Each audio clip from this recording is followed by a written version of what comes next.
जाने क्या है कार्बन डेटिंग, ज्ञानवापी मामले में क्यों हो रही है इसके इस्तेमाल की मांग। कार्बन डेटिंग उस विधि का नाम है जिसका इस्तेमाल करके किसी भी वस्तु की उम्र का पता लगाया जा सकता है। इस विधि के माध्यम से लकड़ी, बीजाणु, चमड़ी, बाल, कंकाल आदि की आयु पता की जा सकती है, यानी कि ऐसी हर वो चीज जिसमें कार्बनिक अवशेष होते हैं उनकी करीब करीब आयु इस विधि के माध्यम से पता की जा सकती है।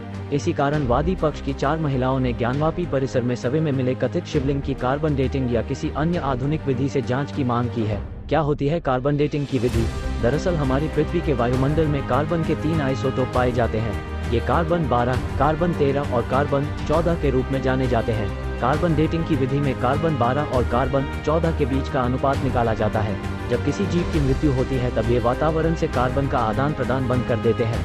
इस कारण उनके कार्बन 12 से कार्बन 14 के अनुपात में अंतर आने लगता है, यानी कि कार्बन 14 का क्षरण होने लगता है।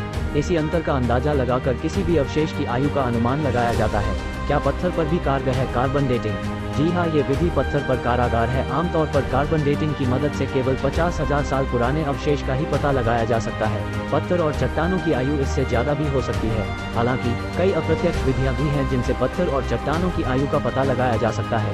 कार्बन डेटिंग के लिए चट्टान पर मुख्यतः कार्बन 14 का होना जरूरी है।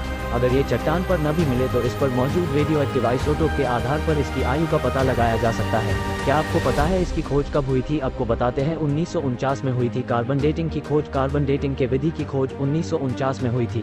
अमेरिका के शिकागो यूनिवर्सिटी के विलियर्ड फ्रैंक लिबी और उनके साथियों ने इसका आविष्कार किया था। उनकी इस उपलब्धि के लिए उन्हें 1960 में रसायन का नोबेल पुरस्कार दिया गया था। कार्बन डेटिंग की मदद से पहली बार लकड़ी की उम्र पता की गई थी।